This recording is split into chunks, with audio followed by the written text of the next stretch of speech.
గుడియ bus నుంచి వర్షాకాలం మొత్తం ఈ గుడియ బస్సు కోసం నడిచినాం సార్.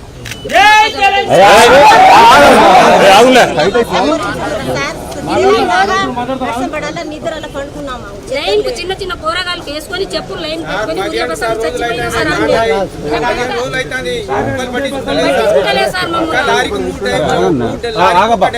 సార్. ఒక్క లారీకి 3 డ్రైవర్ పోవడం రావడం ఇక్కడ అట్లనే ఉంటుంది. రైతు బంధు పడ్డదా పోనీ?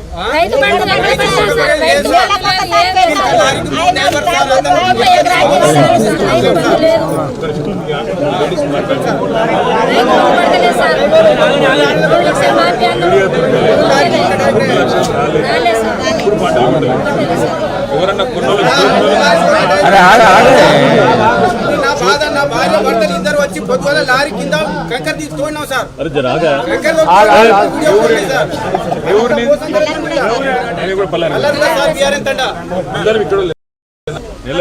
ఇప్పుడు వర్షం పడితే మా పరిస్థితి ఏంటి సార్? మొక్కజొన్న పరిస్థితి ఏంది? మా పరిస్థితి ఏంటి సార్? ఇప్పుడు మొక్కజొన్న కోసం మేము ఇంటికాడ చూస్తే యాక్సిడెంట్ అయి కాలు ఇరిగింది సార్. మా పరిస్థితి ఏంటి సార్? చిన్న చిన్న కూరగాయలు పిలిచిపెట్టి వస్తాం సార్. ఇంటికాడ పని చేసుకోవాలా? ఈ ధాన్యాల కోసం ఏడవాలా? పండించిన పంట చేతులకు వచ్చిన పంట కూడా ఆగం చేసుకుంటాం సార్. మాకు ఏడుచులే సార్. మా తల్లి కూడా సార్ ఈ వారం ఉంటుందా సార్? వచ్చింది ఎందుకంటే అమ్మా మమ్మల్ని కేసీఆర్ సార్ పంపించిండు. ప్రభుత్వంతో కొట్లాడన్నా వెంటనే ఇక్కడ ఉన్నదంతా ధాన్యం కొనేతాను. ఇప్పుడు పైసలు వేసుడు ఒక రోజు ఆలస్యమైనా పర్వాలేదు, కానీ మీకు వెంటనే ధాన్యం కొనాలి. సార్ ఏం చెప్పానంటే కేసీఆర్ సారు, వీళ్ళకి ఒకవేళ తెలివి లేకపోతే ధాన్యం వీళ్ళు కొంటే చాలు, అవసరమైతే మన గవర్నమెంట్ వచ్చిన కన్నా మీకు పైసలు ఇస్తాం, కానీ ముందైతే కొనాలి కదా. కానీ కొనేటట్టు కూడా వీళ్ళు లేదు. లారీలు మేము వస్తుంటే జనగామలు ఆపింది, మొత్తం లారీలన్నీ నిడుబడి అక్కడ ఆపింది. ఆపితే ఆడ మొత్తం లారీలు అంటారు సార్, దించేందుకు ఎవరు లేడు అని వాళ్ళు చెప్తాను, కొనేతందుకు లేరు, జోకేటోళ్ళు లేరు, కొంటే పైసలు ఇచ్చేటోళ్ళు లేడు. ఇది ప్రభుత్వం పరిస్థితి.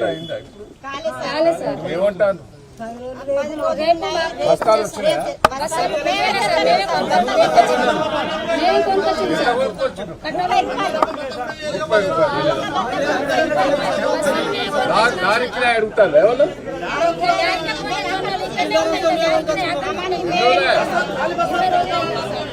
ఇది ఎక్కడమ్మా?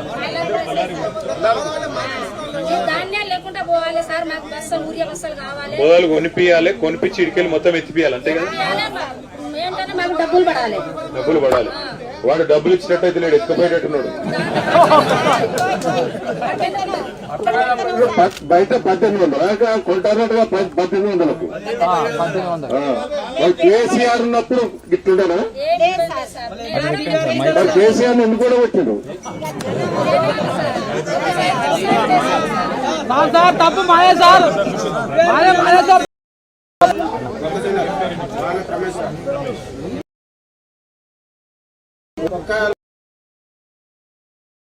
ఒకరే డ్రైవర్ దూరం నుంచి మోసుకురావాలంటే బత్తకు 5 రూపాయలు తీసుకుంటాం సార్. బస్తాలు ఏమి ఇవ్వలేదు సార్, బస్తాలు ఏమి ఇవ్వలేదు, ఏం లేదు సార్. ఇవాళ లారీ పోవాలంటే కంకర తోడుకుంటా పోతే కంకర ఇద్దరు భార్య భర్తలు తోడినాం సార్. ఇవాళ లారీ పోవడానికి అంత ప్రభుత్వం దోపిడీ చెప్తుంది సార్. ఇక్కడ ఎవరు ముందు వచ్చిన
ఎక్కడమ్మా సంచులు?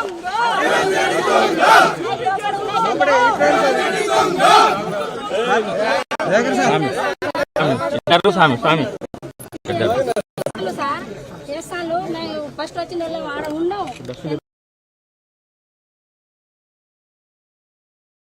మీకు ఒక రహస్యం చెప్తా, మీకు ఒక రహస్యం చెప్తా. జోగేదాన్ని కూడా ముందు లంచం తీసుకొని జోకుతాను. మీకు ఏం చెప్పాలి?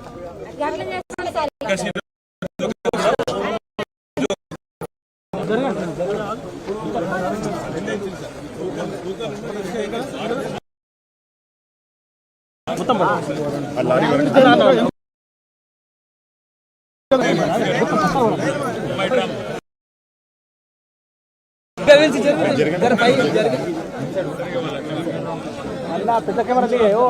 మీరు మైక్ పెట్టబడి వస్తుంది కదా.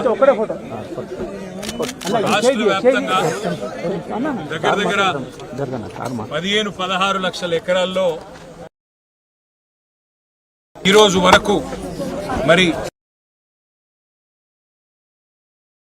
ఇక్కడ గతంలో ఇక్కడ పరకాల నియోజకవర్గంలో 11 సెంటర్లు ఉంటే కేసీఆర్ గారి ప్రభుత్వంలో ఓన్లీ ఈ మండలంలో తీసుకొండ మండలంలో ఈరోజు కేవలం 2 సెంటర్లు ఉన్నాయి.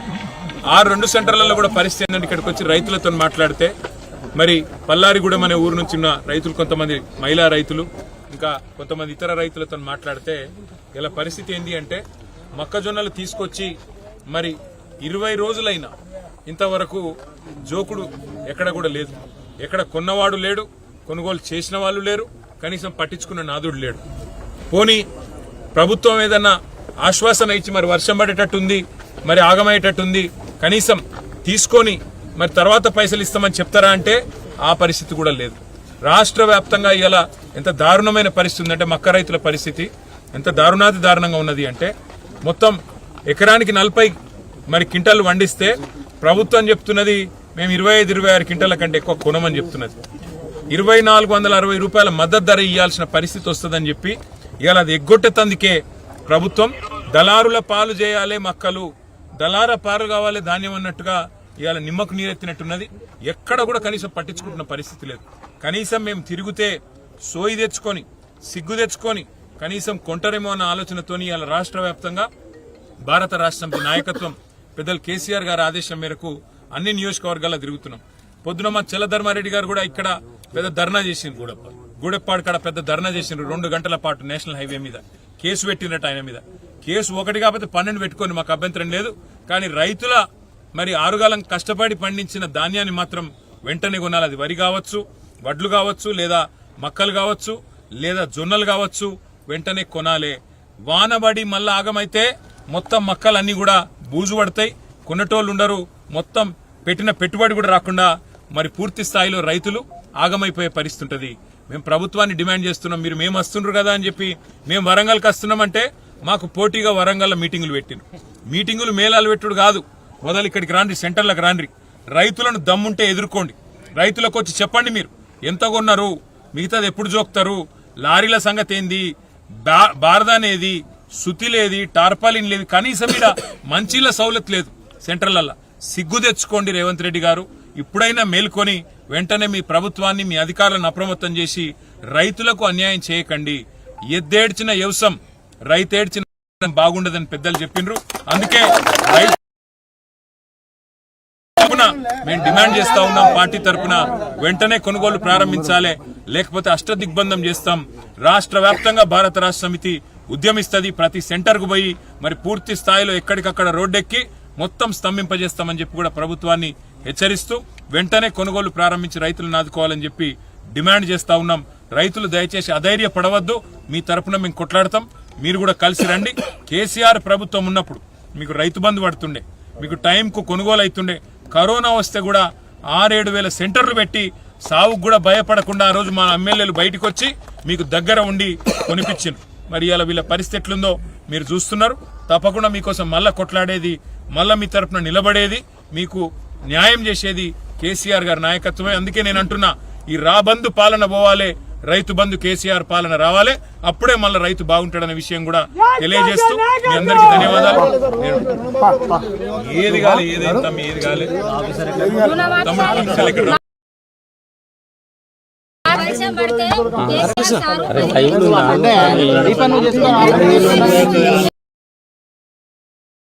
వెనకకున్నానమ్మా ఆదుకున్నాడు సారు. చెల్లెల నిప్పు పెట్టాలి సార్. చెల్లెల నిప్పు లాంటి సార్. చెల్లెల నిప్పు పెట్టాలి. మక్కలు కాలుతలే సార్. ఇక మా మక్కలు అయితే పోవాలి సార్. మేము ఎంబడి పడతాం, మేము తలుపుకుంటాం, ఇక బస్సులు కావాలి. మేము కొట్లాడతాం. తల్లి మీరు రంది పెట్టుకోకరు, మీరు ధైర్యం కూడా